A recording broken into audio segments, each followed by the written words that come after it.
የመጀመሪያ ልጄ ለርስቴ አለቃ ሆነህ በሀገር ልማድ የሚገባውን ሁሉ ፈጽም። ስለ አገልግሎትህም እግዚአብሔር የሚስት አርጣጣ የጎረቤት ውሻ የቤት በታች እርሻ ይስጥህ አለው። ልጁም ይሄንን ምርቃት ተቀብሎ ጫማ ስሞ ቆመ። ሁለተኛውን ልጅ ደግሞ እንዲህ አለው፣ እንደ ቀየው ልማድ ለርስቴ ምንዝር በመሆን ለወንድምህ እየታዘዝክ ድርሻህን ብላ። ስለ አገልግሎትህም ምርቃቴ የሚስት ወይዘሮ የጎረቤት ዶሮ የእርሻ ጋር አዞሮ እንዲሰጥህ ነው አለው። እሱንም የእግዚአብሔርን ቤት አሳየኝ ብትለው ይህንን ሳር አግዥልኝና አላት። አሁንም እሺ ጌታዬ ብላ ስታግዝለት ዋለችና በመጨረሻው ሂጂ የእግዚአብሔር ቤት ቅጭል ቅጭል የሚለው የሰይጣን ቤት ደግሞ ድም ድም የሚለው ነውና ድም ድም የሚለውን ትተሽ ቅጭል ቅጭል ከሚለው ግቢ አለና ሰደዳት። እሷም ሄዳ በሩን ትምትም አደረገች። እግዚአብሔርም ብቅ አለና ምን ሆንሽ ምንስ ትፈልጊያለሽ ብሎ ጠየቃት። ልጅ ትሰጠኝ ብዬ ነው አለችው። የተቆለፈ አገልግል አምጥቶ እንቺ ይህንን ይዘሽ ሄደሽ አገርሽ ለመድረስ ስትቀርቢ ወዝወዝ አድርገሽ ክፈችው አለና ሰጣት። አገልግሉን ተቀብላ ይዛ ሄዳ አገሯ ለመግባት ትንሽ ሲቀራት ወዝወዝ አድርጋ ብትከፍተው ከውስጡ ምን የመሰለ ወንድ ልጅ አገኘች። በሚገባ አባትህን ደስ አሰኝተሃል። ስለዚህ አባትህ የሚስት አርጣጣ ይስጥህ ያለህ ሌላ ሰው እንዳይነካብህ። የሁለተኛውን ልጅ ምርቃት ትርጉም ደግሞ እንዲህ አለ፣ የሚስት ወይዘሮ ይስጥህ ያለ እንግዲህ ጠላት ገዛችልህ ማለት ነው።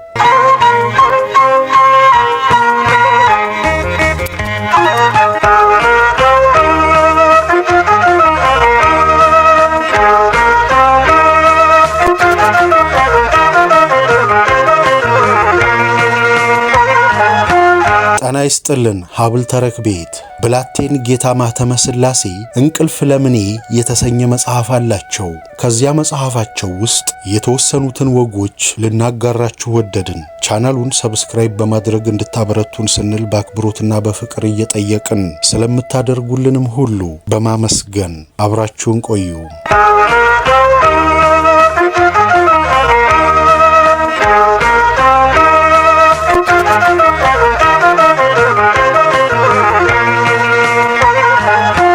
የሚስት አይነቷ 3 ነው።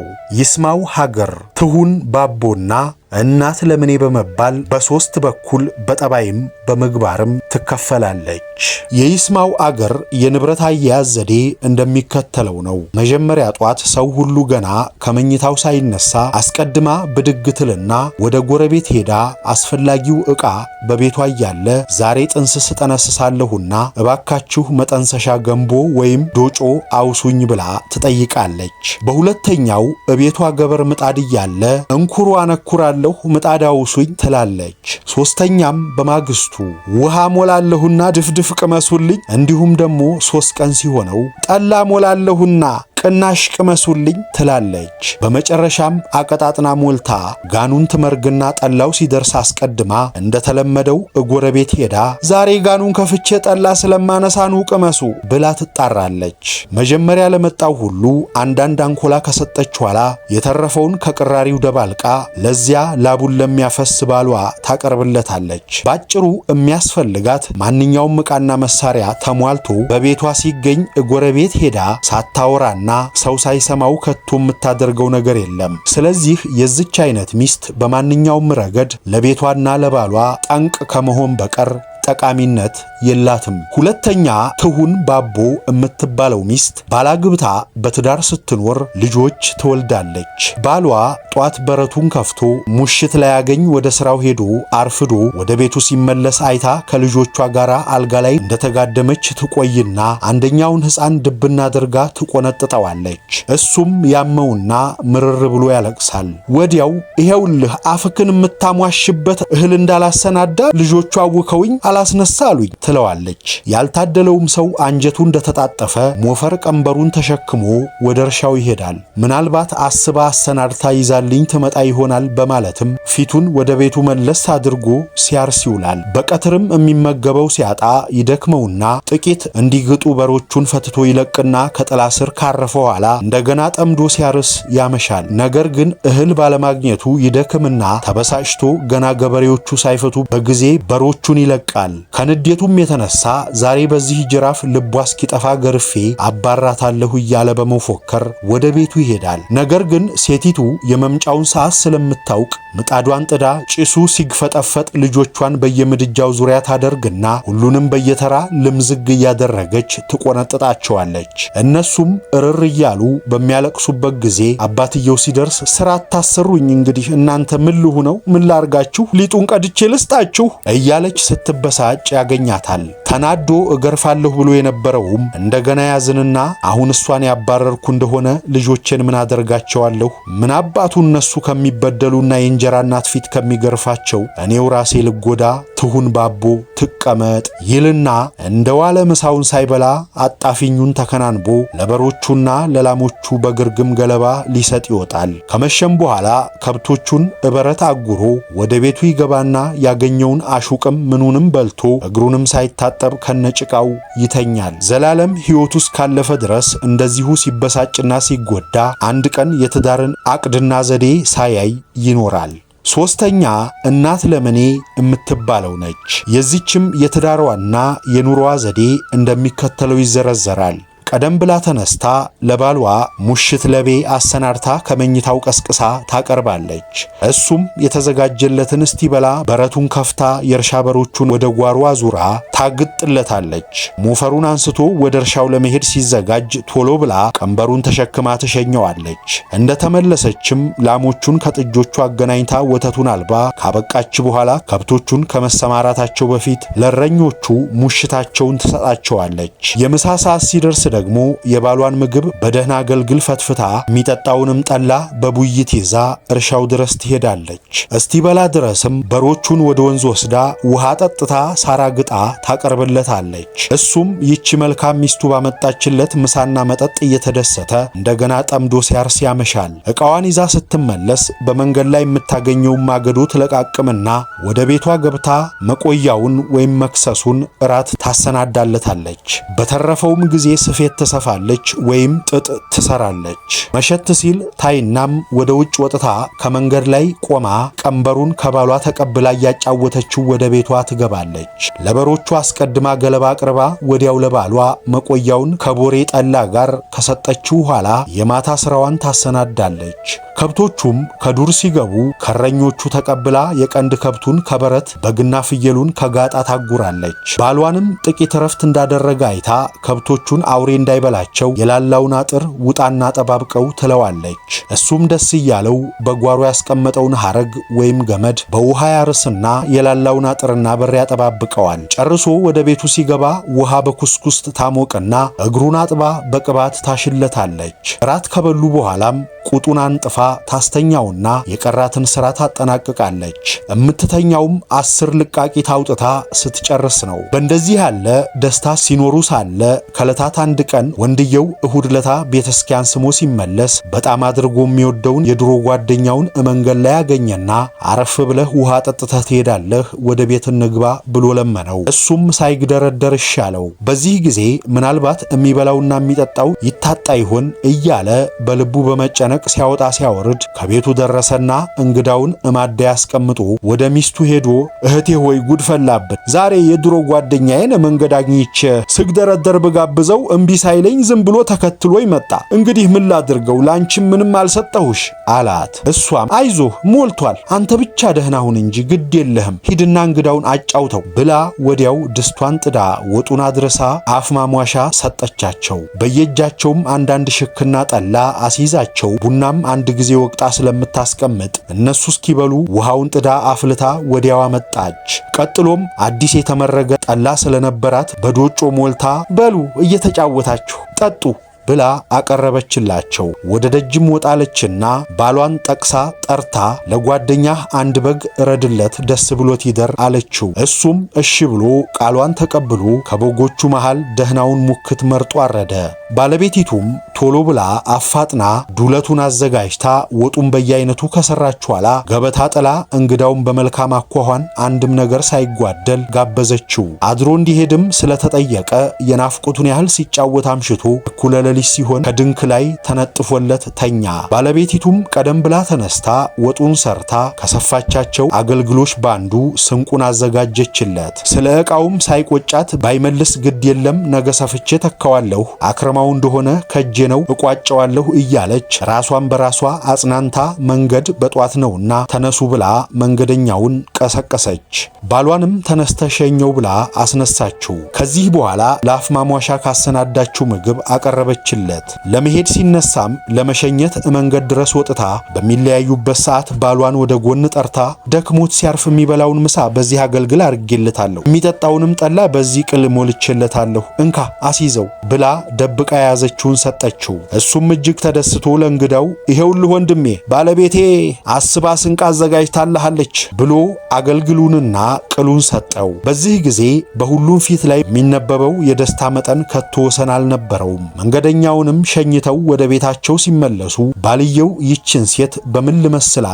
በእህቴ እንዳልመስላት እህቴም እንደዚህ ያለ አታደርግልኝ፣ በእናቴ ልመስላትን አይ እናቴም ብትሆን ይሄንን አታደርገውም፣ በጭራሽ ተመሳሳይ የሌላት ሴት ናት። እረ የምን እናት እንደውም ባጭሩ እናት ለምን የልበላት እንጂ እያለ ሲናገር እረኞች ከብት ሲጠብቁ ሰምተው ኖሮ መንደር ወስደው አቶ ገሌ ዛሬ ሚስቱን እናት ለምኔ ሲል ሰማ ነው ብለው ተናገሩ ይባላል። በትዳሯ የቁጠባን ዘዴ እማታውቅ ለባሏ እማታስብና እማትጨነቅ ሚስት እንደሌለች ያህል ሆና ትቆጠራለች። በባልና በሚስት መካከል መተሳሰብና እውነተኛ ፍቅር ሲኖር ግን ትዳር እየሞቀ ጋብቻውም እየደመቀ ፍሬያማ ከመሆን ይደርሳል።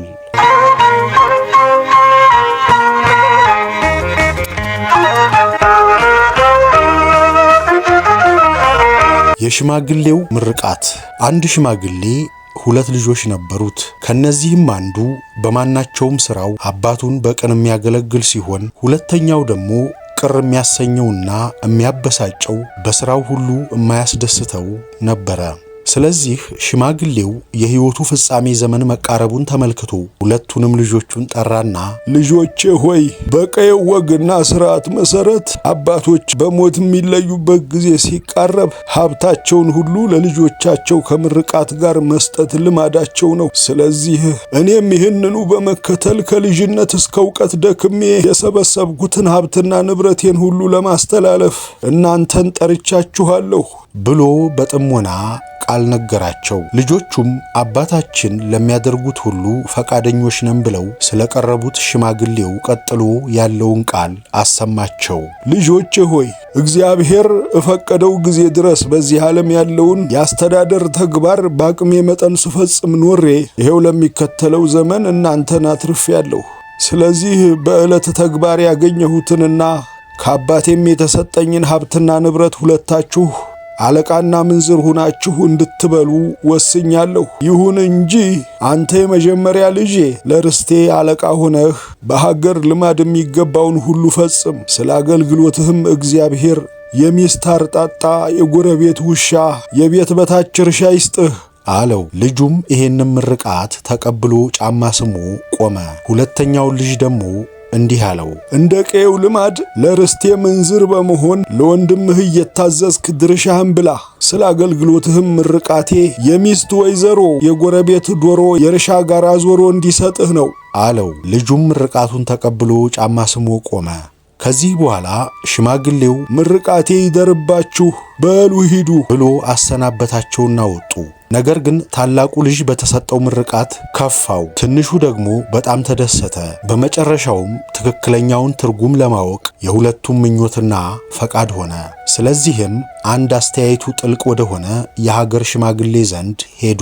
ላዋቂውም የመጡበትን አንድ በአንድ ዘርዝረው ነገሩትና እባክህ ተርጉምልን ብለው አጥብቀው ለመኑት። እሱም ልመናቸውን ተቀብሎ ቀጥሎ እንዳለው ተረጎመላቸው።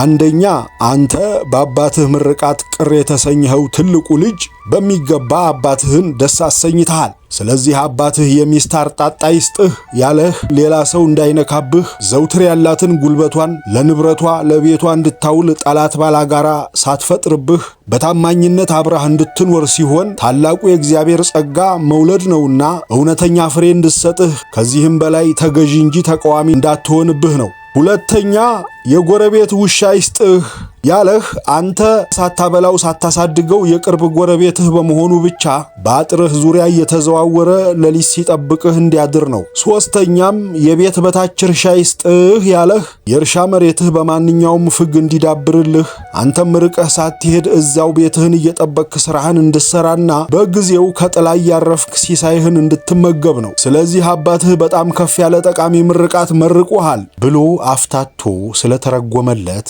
የትልቁ ልጅ ሐዘን በታላቅ ደስታ ተለወጠ። የሁለተኛውን ልጅ ምርቃት ትርጉም ደግሞ እንዲህ አለ።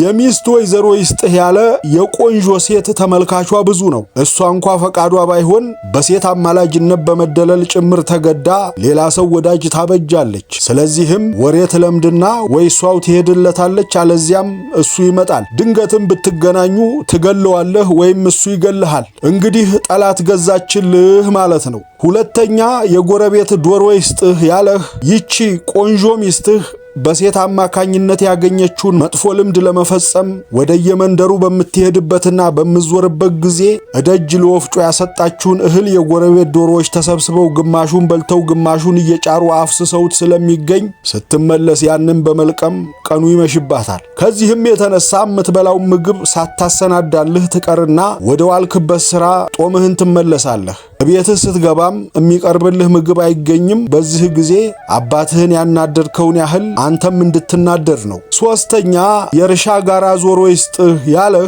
ቆንጆዋ ሚስትህ በሴት አቅራቢነት ያበዛቻቸው ወዳጆቿ ያንተን ጋራ መዞር አይተው ወደ ቤትህ እየገቡ ሀብትህን ሲያጠፉ ሚስትህን ሥራ ሲያስፈቱ ሲያወሳልቱ እንዲውሉ በዚሁም ሁናቴ ያንተ ኑሮና አስተዳደር ጉድለት የተሞላበት እንዲሆን ነው። ይኸውም መርገሙ ነው በማለት አስተካክሎ ስለተረጎመለት ምንዝሩ እንደ ፊተኛው መደሰቱ ቀርቶ በሥራው እያዘነና እየተጸጸተ ወደ ቤት ተመለሰ ይባላል። አባትን ማስቀየም ፈጣሪን እንደ መበደል ያህል ስለሚቆጠር ልጆች ሁሉ የአባቶቻቸውን ፈቃድ መፈጸም ቃላቸውንም መጠበቅ ይገባቸዋል። ዋጋቸውንም የሚቀበሉት በአገልግሎታቸው መጠን መሆኑን አይዘንጉት።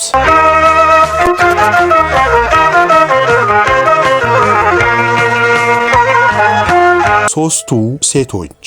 አንዲት ቂልና ሁለት ብልጥ ሴቶች አብረው ባንድ ቤት ሲኖሩ ቂሏና አንደኛዋ ብልጥ ልጆች ወለዱ። ያቺ ያልወለደችው መሃኒቱ ከዕለታት አንድ ቀን እነዚያን ባለ ልጆች ሴቶች ሙክት አርጄ እቆያችኋለሁና እንጨት ስበሩና ኑ አለቻቸው።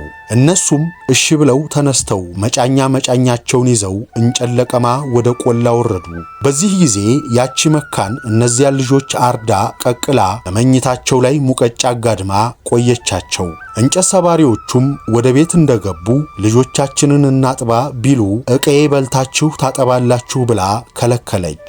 እነሱም እርቧቸው ነበርና የቀረበላቸውን ዝም ብለው ሲበሉ ከቆዩ ኋላ በመጨረሻው ብልጢቱ ሆዴ ባሰብኝ፣ ልጄ ምን ሆኖብኝ ይሆን እስቲ ልየው ብላ መኝታቸውን ገለጥ አድርጋ ብትመለከት የተጋደመው ሙቀጫ ሆኖ አገኘችው። በዚህ ጊዜ ከልክ ያለፈ ሐዘን ተሰማትና እግዚአብሔርን ለማግኘት መንገድ ጀመረች። እየጠየቀችም ስትሄድ ውላ አንድ ውሃ የምትቀዳ ሴት ስላገኘች እባክሽን እግዚአብሔር ያለበትን አሳይኝ ስትል ጠየቀች። ውሃ ቅጅልኝና አለቻት። ያንን ውሃ ስትቀዳ ዋለችና በመጨረሻው ሂጂ ያቺ ኩበት የምትለቅም ሴት ታሳይሻለችና ጠይቂያት ብላ ሰደደቻት። ወደዛች ማገዶ ለቃሚ ጠጋለችና እባክሽን የእግዚአብሔርን ቤት አሳይኝ አለቻት። እሷም ኩበት ልቀሚልኝና ስትል መለሰችላት። እሺ ብላ ሳትሰለች ስትለቅም ከዋለች በኋላ በመጨረሻው ሂጂ ያሳር የሚያግዝ ሰው ያሳይሽ ስትል አሰናበተቻት። እሱንም የእግዚአብሔርን ቤት አሳየኝ ብትለው ይህንን ሳር አግዥልኝና አላት። አሁንም እሺ ጌታዬ ብላ ስታግዝለት ዋለችና በመጨረሻው ሂጂ የእግዚአብሔር ቤት ቅጭል ቅጭል የሚለው የሰይጣን ቤት ደግሞ ድም ድም የሚለው ነውና ድም ድም የሚለውን ትተሽ ቅጭል ቅጭል ከሚለው ግቢ አለና ሰደዳት። እሷም ሄዳ በሩን ትምትም አደረገች። እግዚአብሔርም ብቅ አለና ምን ሆንሽ? ምንስ ትፈልጊያለሽ? ብሎ ጠየቃት። ልጅ ትሰጠኝ ብዬ ነው አለችው። የተቆለፈ አገልግል አምጥቶ እንቺ ይህንን ይዘሽ ሄደሽ አገርሽ ለመድረስ ስትቀርቢ ወዝወዝ አድርገሽ ክፈችው አለና ሰጣት። አገልግሉን ተቀብላ ይዛ ሄዳ አገሯ ለመግባት ትንሽ ሲቀራት ወዝወዝ አድርጋ ብትከፍተው ከውስጡ ምን የመሰለ ወንድ ልጅ አገኘች። በዚህ ጊዜም የነበራት ደስታና ለፈጣሪዋ ያቀረበችው ምስጋና ይህ ነው ተብሎ ሊገመትም ይቻል አልነበረም። በመጨረሻውም ልጇን አዝላ ከቤቷ ገባች። ወዲያውም ያቺ ቂል ሴት ልጅሽን ከወዴት አገኘሽው አለቻት። እሷም እግዚአብሔር ሰጠኝ ብላ መለሰች። እስቲ ባክሽ ቤቱን ለኔም አሳይኝ፣ ሂጂ ያቺ ውሃ የምትቀዳ ሴት ታሳይሽ። እንደ ተነገራት ሄደችና አንቺ ሴት የእግዚአብሔርን ቤት አሳይኝ ብላ ጠየቀቻት። እሷም ውሃ ቅጅልኝና አለቻት። በዚህ ጊዜ ያንቺ ውሃ ቅጅ ነኝ እንዴኔ ብላ ተቆጣቻት። እንግዲያውስ ሂጂ ያቺ ኩበት ለቃሚ ሴት ታሳይሻለሽ በማለት ስለመለሰችላት ወደሷ ቀርባ አንቺ ሴት የእግዚአብሔርን ቤት አሳይኝ ብላ ጠየቀቻት። ኩበት ልቀሚልኝና ስትል መለሰችላት። አሁንም ያንቺ ኩበት ለቃሚ ነኝ ወይ ብላ በኃይለ ቃል ተናገረች። በይ ተይው እህቴ ያሳር የሚያግዘው ሰው ያሳይሽ ወደሱ ሂጂ አለቻት። እሺ ብላ ስትገናጀብ ሄዳ ብትጠይቀው እንደፊተኛው ይህንን ሳር አግዥልኝና አላት። እሷም ምን ነው እኔ ያንተ ሳር ተሸካሚ ነኝን አለችው። በይ እንግዲያው ሂጂ የእግዚአብሔር ቤት ድም ድም የሚለው የሰይጣን ቤት ቅጭል ቅጭል የሚለው ነው ሲል አመላከታት። ሄዳ ድም ድም የሚለውን ብትመታው ሰይጣን ብቅ አለና ምን ልታደርጊ መጣሽ አላት። ልጅ ትሰጠኝ ብዬ ነው ስትል መልስ ሰጠችው። የተቆለፈ አገልግል አምጥቶ ይህንን ይዘሽ ሄደሽ ከጠራ ሜዳ ላይ ስትደርሺ ወዝወዝ አድርገሽ ክፈችው አለና ሰጣት። እሷም ደስ ተሰኝታ እንዳዘዛት ዕቃውን ይዛ ሄዳ ከጠራ ሜዳ ላይ ስትደርስ ብትከፍተው ከውስጡ ዘንዶ ወጣ። ደንግጣና ፈርታ ብትሸሽም ስለተከተላት ብዙ ሰዎች በቅሎ ጭነው በመንገድ ሲያልፉ አገኘችና እናንተ ሰዎች ባካችሁ ስለ ነፍስ ከዘንዶ አድኑኝ አለቻቸው። እነሱም እሺ ብለው ከከብቶቹ መካከል ግቢ አሏት። ወዲያው ያዘንዶ ደረሰና ባወጣላት ስም ተልባ ተልቢቱን አሳዩኝ ሳልውጣችሁ ሳልሰለቅጣችሁ ብሎ ሰዎቹን አስፈራራቸው። እነሱም አደጋውን ሰግተው ያችውልህ ከበቅሎቹ ውስጥ አሉት። ከዚያ ደግሞ ተነስታ ስትሮጥ እሱም ሲከተል በጎች የሚያግዱ ልጆች አገኘችና እናንተ ልጆች ባካችሁ ከዘንዶ አድኑኝ አለቻቸው። እነሱም ከበጎቹ ውስጥ ገብታ እንድትሸሸግ አመላከቷት። በጎቹ ውስጥ ከመግባቷ ያ ዘንዶ ሲሮጥ መጣና እናንተ ልጆች ዛሬ ተልባ ተልቢቱን ባታሳዩኝ ልብ አድርጉ፣ አልለቃችሁም፣ እውጣችኋለሁ፣ እሰለቅጣችኋለሁ ሲል ዛተባቸው። ያችውልህ ብለው ስለገለጹለትም ወደ በጎቹ መካከል ገባ። አሁንም ሸሽታ አጥብቃ አምርራ ስትሮጥ አቶ አይጦ ሰናፍሉን ባጭር ታጥቆ አውድማ ጥሎ ጤፍ ሲወቃ አገኘችውና አቶ አይጦ ባክህ ከዘንዶ አድነኝ ብላ ለመነችው። ገረድ ትሆኝኝ እንደሆነ ነዋ አላት። እሷም ተጨንቃለችና እሺ እሆነሃለሁ ብላ መለሰችለት። ስለዚህ በይ ጥቂት ረፊ ብሎ ከጎሬው አስገብቶ አስቀመጣትና ወደ ጤፍ ውቂያው ተመለሰ። ያም ዘንዶ ተከትሎ ሲምዘገዘግ ደረሰና አቶ አይጦ ተልባ ተልቢቱን አሳየኝ ሳልውጥህ ሳልሰለቅጥህ አለው። ታዲያ ብትውጠኝ ብትሰለቅጠኝ ዱብ ላለሁ እንጂ ሌላ ምን ሆናለሁ አለው። ስለዚህም በመልሱ ተናዶ ለቀም አድርጎ ጎረሰው። አቶ አይጦም እንዳለው ሁሉ ከመቅጽበት ሾለከና በቂጡ ዱብ አለ። ግድ የለም አታመልጠኝም ብሎ በጭድ ቂጡን ጠቅጥቆ ዋጥ አደረገው። አቶ አይጦም ሳይታይ ቶሎ ብሎ ጩቤውን ታጥቆ ነበርና ከባህር ሆዱ ሲደርስ ቀዶ በጎኑ ወጣ። ዘንዶው የዋጣቸውም ሰዎች ሁሉ እንዲሁ ከሆዱ ውስጥ ውልቅ አሉ። ከዚህ በኋላ አቶ አይጦ ዘንዶውን ገፎ ሞራውን አውጥቶ ተሸክሞ ከንጉሱ ፊት ቀረበና ዘራፍ ያንታሽከር ያይጥ አናዳይ ዘንዶውን ገዳይ በማለት እየተንጎራደደ ሲፎክር ምድር ጠበበችው። በዚህም ጊዜ ወኔው ተቀስቅሶ ድንፋታው የጋለ ስለሆነ ጉብዝናውና ጀግንነቱን አይቶ ንጉሱ አገር ልስጥህ፣ ከብት ልስጥህ፣ ልብስ ልስጥህ እያለ ቢያማርጠው ሁሉንም አይሆንልኝም አለው። እንግዲያው ምን ልስጥህ ልብህ የፈቀደውን አንተው ንገረኝ ቢለው ከወፍጮ ቤት በላይ አንድ የባቄላ ጥሬ አይቶ ኖሮ ይህንን ይስጡኝ ሌላ ነገር አልፈልግም አለና መለሰ።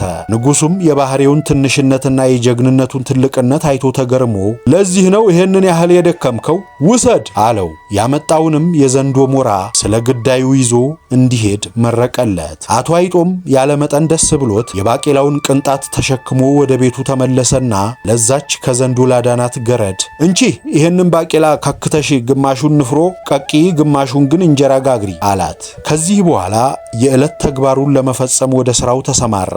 እሷም እንደታዘዘችው ከክታ ግማሹን በትልቅ አፍላል ንፍሮ ጥዳ ግማሹን እንጀራ ልትጋግር ትፈጭ ጀመረች። ወፍጮዋንም ጠርጋ ስታበቃ እስቲ ይህን ንፍሮ የደርሶ እንደሆነ ልየው ብላ በጣባ ቀዳችው። ወዲያው ያችኑ አንዲቱን ፍንካሽ ብቅ ስትል መብሰሉን ለማወቅ ብድግ አድርጋ ወደ አፉ አስገባቻት። አይ እንግዲህ ከበሰልክልኝ ብላ አንጠፍጥፋ ብታየው ውሃ እንጂ ሌላ ምንም እህል አጣችበት። ስለዚህ ደነገጠች፣ የምትሆነውንም አጣች። እንግዲህ እንዴት አደርጋለሁ? በመጡስ ሰዓት ምን አቀርባለሁ? እያለች እያዘነች ያንን የፈጨችውን ዱቄት ለማሰናዳትና ለማቡካት ወንፊት አቅርባ ትነፋ ጀመር። ዳሩ ግን የዱቄቱ ብናኝ ባፍንጫዋ ገብቶ ስላስነጠሳት ዱቄቱ በሙሉ በነነ። ሴቲቱም በምክንያቱ ንፍሮም እንጀራውም ስለጠፋ ምን መከራ ይደርስብኝ ይሆን በማለት በሐዘንና በትካዜ ተጨበጠች። ከዚያ በኋላ አቶ አይጦ ከዋለበት ለምሳ ሲመለስ አንቺ ባክሽ እስቲ ንፍሮ ስጭኝ ርቦኛል አላት። ምነው እሱንማ እንዳዘዙኝ ከክቼ በአፍላል ጥጄ መብሰልና ለመብሰሉን ለማየት በጣባ ቀድቼ አንዲቱን ፍንካች ከቀመስኩ በኋላ ባንጣፍፈው ውሃ ብቻ ሆነብኝ አለችና ነገረችው። እንግዲያውስ ትኩስ እንጀራ ስጪኝ። ምን ነው ወፍጮዬን ጠርጌ ዱቄቱን ለማቡካት በማሰናዳት ላይ ሳለሁ በድንገት አስነጥሶኝ ትንፋሽ አብኖት ነፋስ ይዞት ሄደ አለችው። አቶ አይጦም ተቆጥቶና አዝሩፎ ከቤት ወጥቶ የተመረቀበትን የጀግንነቱን ምስክርና ምልክት የሆነውን ሞራ ለብሶ ተጀንኖ ከደጅ ድንጋይ ላይ ቁጭ አለ። ገረዱም ከቤት ተቀምጣ ይተው ጭልፊት ትወስደውታለች ይግቡ አለችው። እሱ ግን አንጀቱ በንዴት ተቃጥሏልና አርፈሽ ተቀመጭ እንኳን ከጭልፊት ከዘንዶ አምልጫለሁ እያለ ይዶርር ይፎክር ጀመር። ሴቲቱም ኧረ ተው ይግቡ አሁንም ትወስደውታለች እያለች ስትለፈልፍ ያቺ ጭልፊት መጣችና ጆሮ ጉንዱን ብላ ይዛው ሄደች። እሱም ተጣራና ኧረ ተይ ዱላዬን አቀብይኝ አላት። የሰንበሌጡን ነው የእምቧጮውን አለችው። ኧረ ተይ አቀብይኝ በማለት ተቆጣና ተናገራት። እሷም የጉሎውን ነው ወይስ የሙጃውን ስትል ጭልፊቷ ይዛው ራቀች። ከዚህም በኋላ ተይው ርቃ ወስዳኛለች አለና ጭልፊቷ ተሸክማው ስትሄድ ሰማሽ ወይዘሮ ጭልፊት እንግዲህ አደራሽን ከጠራ ሜዳ ላይ እንጂ ከካብ ላይ አትብይኝ በማለት ለመናት። ደግሞ አንተ እንዳልክ ነው አለችና ከካብ ላይ ይዛው ቁጭ ስትል አመለጣትና ከጎሬ ውስጥ ተመልሶ ከቤቱ ገብቶ በደህና ኖረ ይባላል። ያልወለደ አጋድሞ አረደ፣ ክፉ ስራው ይከታተለዋል። ጨካኝና ጢስ መውጫ ያጣም ማለት ይህ ነው።